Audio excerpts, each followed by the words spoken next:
Welcome back to the Wasteland, my friends. In today's video, I'm going to be showing you a couple of layouts in Fallout Shelter that are just going to help elevate your gameplay and make you an absolute elite overseer. So without any further ado, let's get right into it. Before we start talking about the layout, there are some things that you need to know. One of them is that mole rats spawn on rooms that are touching dirt. So these rooms are fine because, except for the roof, of course, because they're touching dirt. So if you want to protect them, make sure an elevator is in between them and the dirt. You can do that with the roof right there. You can replace all those top rooms with elevators. On here, I don't have it. I should delete that elevator right there, delete that building next to it on the left, and then all on the left have elevators there to encase them and protect them from mole rats spawning there. They can still move to the room during the attack, but they at least can't spawn there. So if the whole thing is covered in elevators, mole rats won't be able to spawn unless you like rush a room or something like that happens. Going down my vault, and I'll show you this all later, these rooms down here, I could also replace them with elevators if I so wished. That way, mole rats would never be able to attack me. I'm not too worried about it. It's just mole rats, but if you're early on, you might want to think about doing that if you really hate mole rats. Yeah, encasing your room in elevators is very helpful. Look at this, see? These are touching dirt. This would never happen on this side over here because the elevators are right there. So, case in point, but watch me deal with them so fast. They're pretty pathetic. Boom. To you, that might not be the case, though, so you might want to make sure you encase your vault with elevators. Top and bottom if you want to be an absolute paranoid protector. Another thing to know, especially early on, higher level rooms are going to be way harder to fight for your dwellers. So if a Deathclaw comes in here and it's fully level 3, it's going to be way harder to fight it than if it was the same exact room, same exact dwellers, but it was a level 1 room. It just makes them harder because, it's a leveled up vault. So they're like, oh, we need to upscale them. So if you are early on, don't worry about upgrading your rooms too much because it's going to make the enemies harder to fight. Unless you can deal with them, then you can go ahead and be all willy-nilly upgrading. Just to make it clear on what I just said, I'm talking about the level of the room, not the size. So it's a 3x3. That doesn't matter. I'm talking about the level. Vault doors, don't worry about upgrading them. They're pretty much useless. All it does is delays the enemies for longer. So it's not like you're going to avoid a certain type of enemy from getting in. Any enemy that attacks the vault door will get in despite what upgrade it is. Don't worry about upgrading it. Unless you want it to look cool, that's how I do it, and I'm based like that. Another early on layout is to make your rooms not touching each other. So this room and this room are touching each other. Technically this room too. That means a enemy can spawn to it because they're touching each other. This room, this top room right here, and this bottom room are touching each other as well, so an enemy can spawn to it. This room and this room are technically not touching each other. I mean, they are with the corners, but the game doesn't recognize it like that. So an enemy from here, like a mole rat, can't go to here. So if you have these rooms like boom, or not my stats, boom, boom, and then boom, or no, boom. So see how they're all touching each other just by the corners? If you build a vault like that, your rooms won't, spread. The attacks won't spread. So like a fire won't spread from it. That would be very useful if you're early on. To me, it's not too useful. And I'm pretty sure that wouldn't affect rad roaches because those bastards, they go anywhere. Like they'll be in here and the next thing you know, they're over here. So that I don't think that would affect rad roaches or rad scorpions.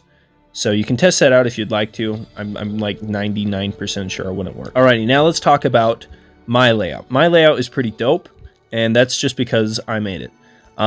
We have the 3x3x2 layout, and we don't count the vault door because that's like, come on. We count it from this room is level. I stop clicking on this guy? Oh my God, Gerald. Okay, so level 3, 2. So that's what I mean. Not levels, my bad.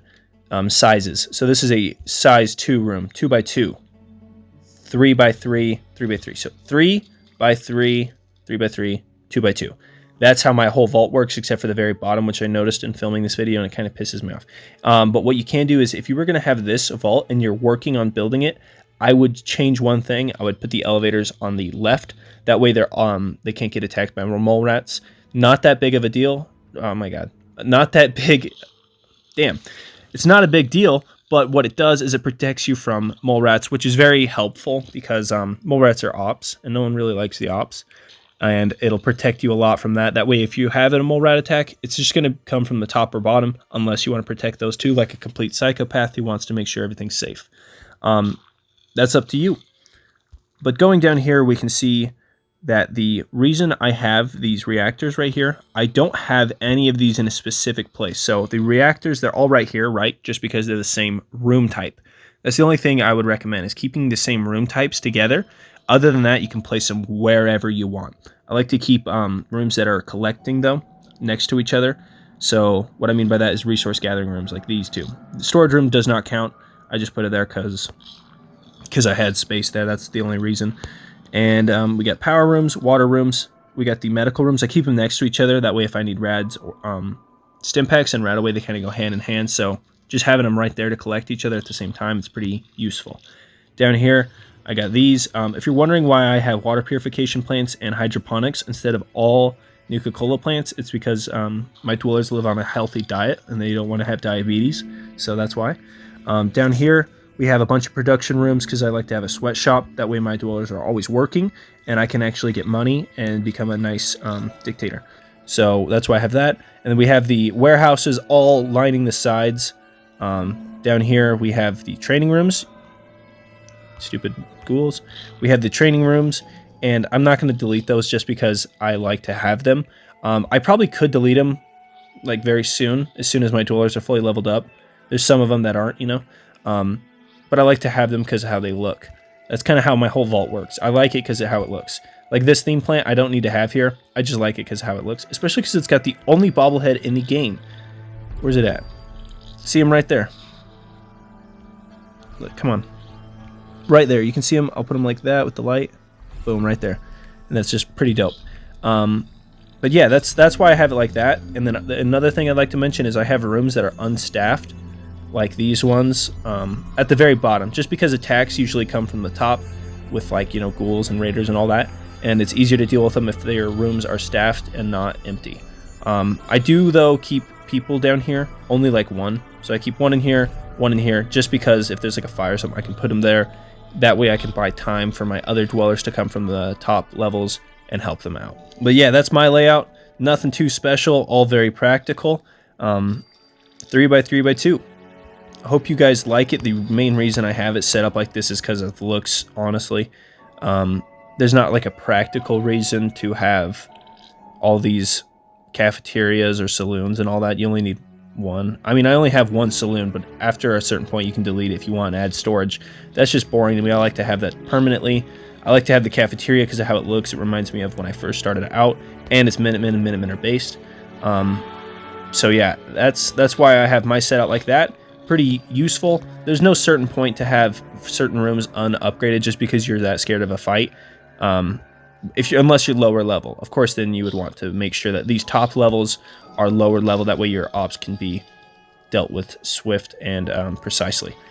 But that's going to be doing it for today, folks. I really hope you enjoyed this video. Hope you learned a lot. Let me know down in the comments what I could have done better. If there was anything that you wanted to add to this video, a certain type of layout that you wanted to mention, be sure to do so in the comments, and I'll try to make another video on it if I deem it necessary. So thank you all so much for watching.